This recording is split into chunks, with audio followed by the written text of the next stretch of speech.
Hello students, I am Laxman Singh Rawat, PGT Chemistry at CIS Dasua. Students, I hope you are enjoying this method of teaching learning that CIS Dasua has come up in this hours of crisis. CIS Dasua's e-learning is helping students to study at their home so that they do not lag behind due to this lockdown.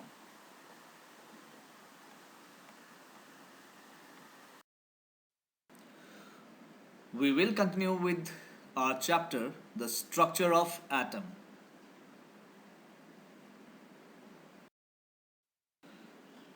Today, in our discussion of the limitation of wave theory, we'll be discussing the black body radiation and photoelectric effect. These are two very important concepts in the quantum theory. Let us take a quick recap of the previous topic which we had discussed.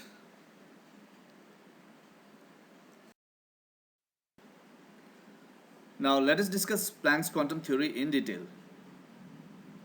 In order to explain the black body radiation and photoelectric effect, Max Planck in 1901 presented a new theory which is known as the quantum theory of radiation. It was further extended by Einstein in 1905. Let us discuss the main points of the theory. The first point is a hot body emit radiate energy not continuously but discontinuously in the form of small packet of energy called quantum, and the plural of this is quanta. That means whenever a body is heated it starts to emit energy, but this energy which is emitted is not continuous but discontinuously in the form of packets, and these packets were called the quanta. You can assume this one as if we are talking about the energy as we move on the ramp and the stair. In the case of ramp, you can take any number of steps, or the length of your step can be long or short. You will climb continuously in the ramp. However, in the case of stair, you will have to take certain number of steps only. In between those steps, you cannot take any steps.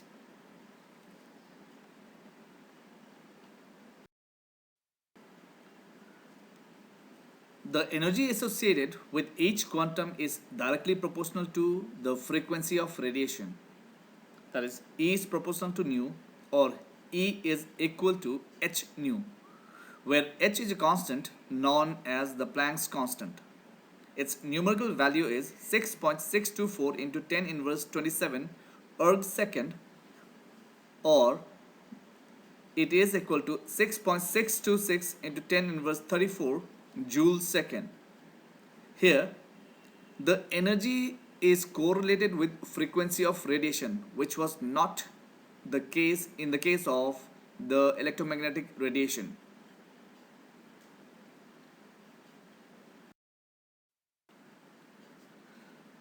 The energy emitted or absorbed by a body can be either one quantum or integral multiple of it. That is, it can take up value 1 h nu, 2 h nu, 3 h nu, and so on, quanta of energy. Thus, the energy emitted or absorbed is equal to integral multiple of h nu, that is n h nu.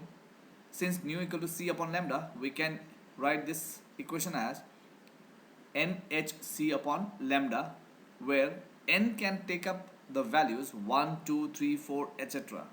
Thus, we can say that the energy is quantized.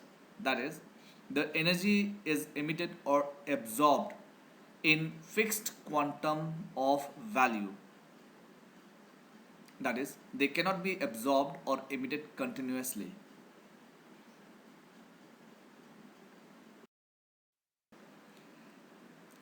It was in 1905 Einstein pointed out that Light can be supposed to consist of a stream of particles called photons. The energy of each photon of light depends upon the frequency of light, that is, the energy is given by E equals to h nu.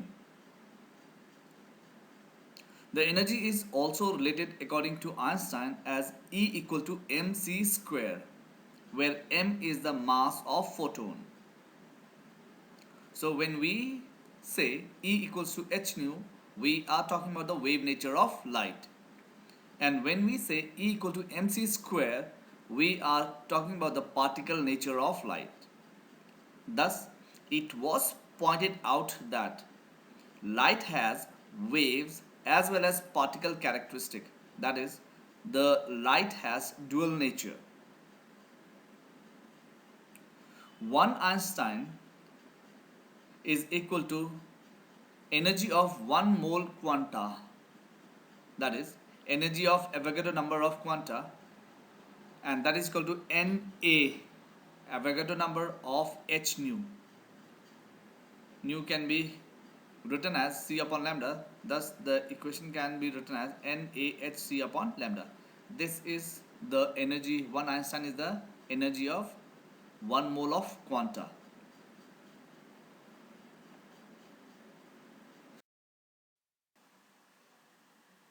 Now let us start with today's topic.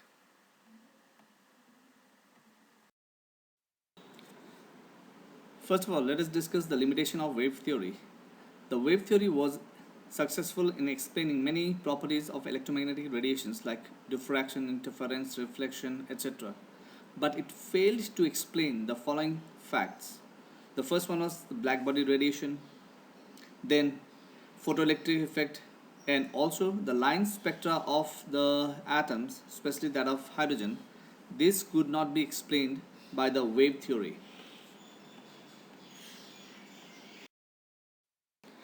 Let us first try to understand the black body radiation. When solids are heated, they emit radiation over a range of wavelength. For example, if an iron rod is heated in a furnace, it first turns to red color, then progressively become more and more red. On more heating, it becomes white and then finally becomes blue as the temperature becomes very high. The colors change with temperature. This means that the red radiation is more intense at a particular temperature and the blue radiation is more intense at another temperature.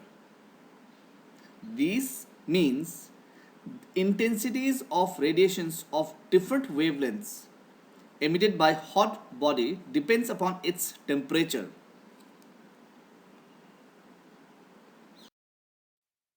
In term of frequency, it means that the radiation emitted goes from a lower frequency to a higher frequency with the increase of temperature. Since the red color lies in the lower frequency region while the blue color belongs to higher frequency region of the electromagnetic spectrum.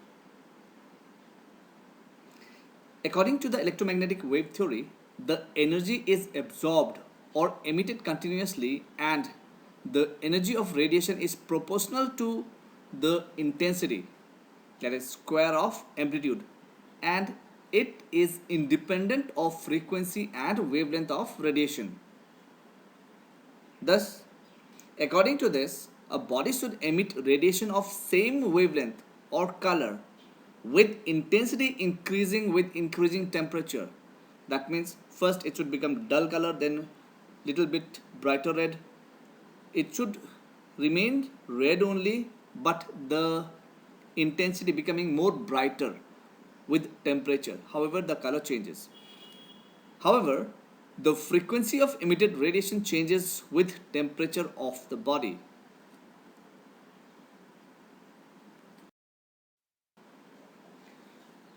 When a surface is irradiated with light, a part of radiant energy is reflected as such only. A part of it is absorbed and a small part of it is transmitted. The reason for incomplete absorption is that ordinary objects are, as a rule, imperfect absorber of radiations. An ideal body which emits and absorbs radiation of all frequency uniformly is called black body, and the radiation emitted by such a body is called black body radiation.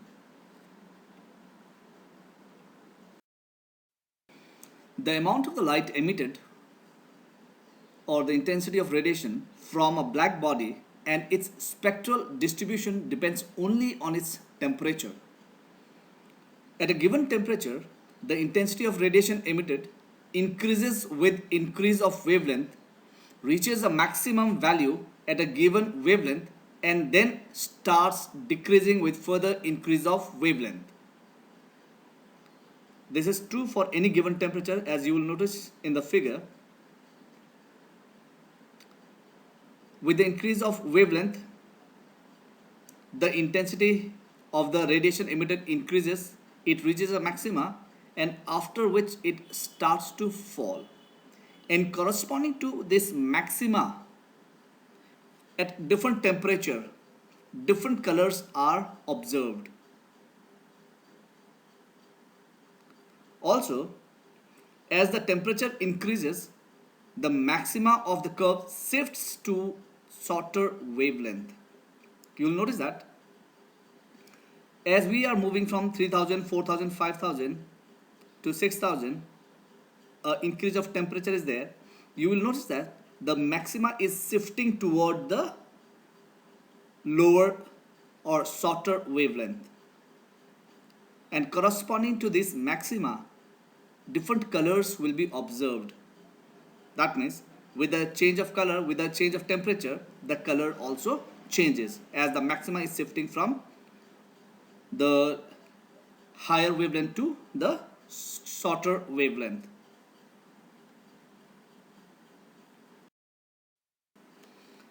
Several attempts were made to predict the intensity of radiation as a function of wavelength. But the result of the above experiment could not be explained satisfactorily on the basis of the wave theory of light.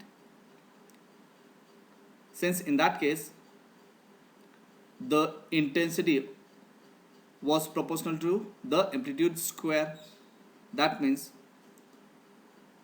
the color would not have changed, only the brightness would have changed according to the wave theory. However, Max Planck arrived at a satisfactory relationship by suggesting that atoms and molecules could emit or absorb energy only in discrete quantities and not in continuous manner. He gave the name quantum to the smallest quantity of energy that can be emitted or absorbed in the form of electromagnetic radiation. The energy of a quantum of radiation is proportional to its frequency and is given by the equation E equals to h nu, where h is the Planck constant and is equal to 6.626 into 10 inverse 34 joules second. And with this theory, Planck was able to explain the distribution of intensity in the radiation from black body as a function of frequency or wavelength at different temperatures. So it was Planck who correlated the energy of the radiation with frequency. That means as the frequency of the radiation changes, the energy also changes. That's why when we shift from red to blue, we are basically moving from lower energy to higher energy. And that's how the color also changes.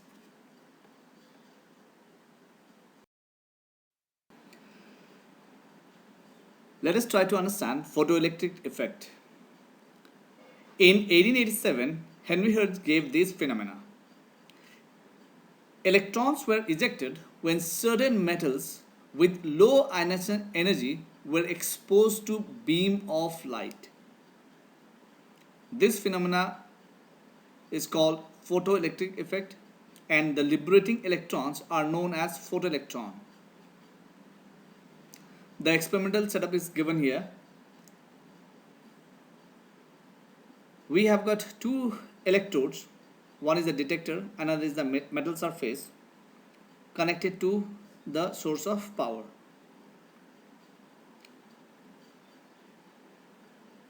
When light falls on the metal surface, the electrons are ejected from its surface and they are accelerated toward the detector, as a result of which the current flows in the circuit, and this phenomena is called photoelectric effect. The reason is the electrons are emitted due to the photons when they strike the metal surface.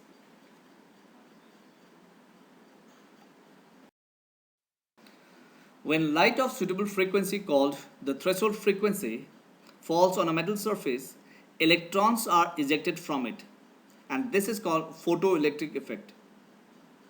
Now what happened here is, when each particle of the light, called photons, collide with an electron, it uses some of its energy to dislodge it from the metal surface, and the rest of the energy of the photon is used up in transferring the kinetic energy to the electron. The now free roaming negative charge is called the photoelectrons. That means the electron which is ejected from it are called the photoelectron.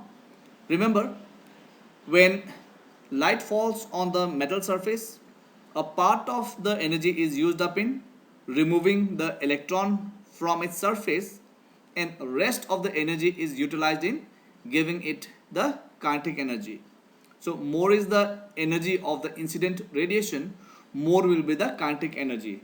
Since the amount of energy required to remove the electron from metal surface is fixed, and that is called the work function.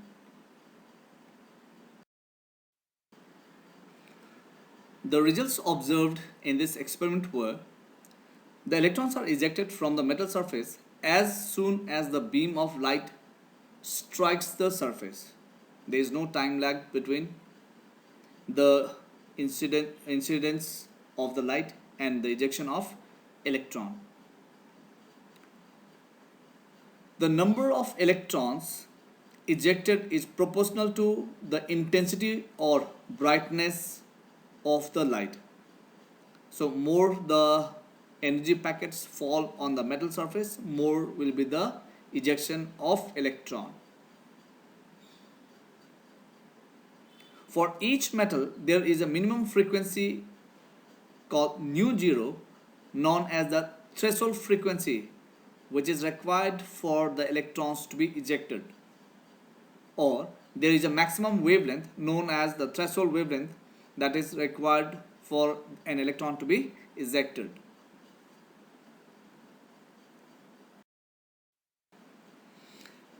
Einstein in 1905 explained the photoelectric effect with the help of Planck's quantum theory. When photon of sufficient energy strikes an electron, it transfers its energy immediately to electron during the collision, and the electron is ejected without any delay. Greater the energy possessed by the photon, greater will be the transfer of energy to the electron, and greater the kinetic energy of ejected electron. Hence, kinetic energy of the ejected electron is proportional to frequency of the electromagnetic radiation.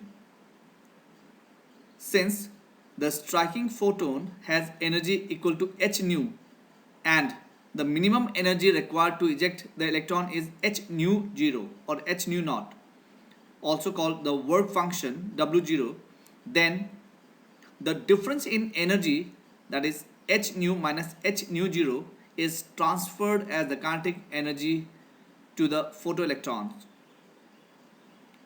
So when a photon of energy h nu falls on the metal surface, it is divided into two parts, h nu 0 and Ke, that is equal to half mv square. H nu 0 is the energy required to remove the electron, that is the work function, and rest of the energy is utilized in giving the photoelectron the kinetic energy. Here m is the mass of the electron and v is the velocity associated with the ejected electron. It should be noted that number of the ejected electrons or the photoelectrons are directly proportional to the intensity of the incident light radiation. So more the photons falling on the metal surface, more will be the ejection of electron. It is in no way related to the frequency of radiation. If wave theory was to be followed, then even light of low frequency with high intensity would have ejected the photoelectrons, but this is not possible. This is not seen in the case of photoelectric effect. That's what we mean when we say that it transfers its energy immediately to the electron during the collision and the electron is ejected without any delay. Otherwise, the metal would have absorbed energy, and after absorbing energy, when the energy becomes sufficiently strong, the ejection of electron should have taken place. There should have been delay between the incident radiation and the emission of electron, but it is not seen. So here the energy is related to the frequency, not to the intensity of the radiation.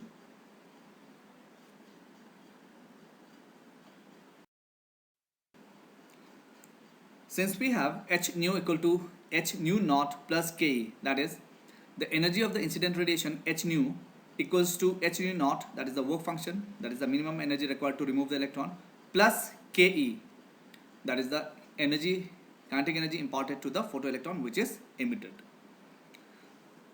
We can write this equation as h nu equals to h nu naught plus half mv square, where Ke, kinetic energy, is equal to half mv square. Thus, the kinetic energy is equal to half mv square is equal to h nu minus h nu naught, that is the difference of the incident radiation and the work function. That will be the amount of energy which will be remaining for imparting the kinetic energy. And from this equation we can make out that at a frequency nu greater than nu naught, the ejected electron come out with certain kinetic energy, because it will have a positive value, kinetic energy will have positive value.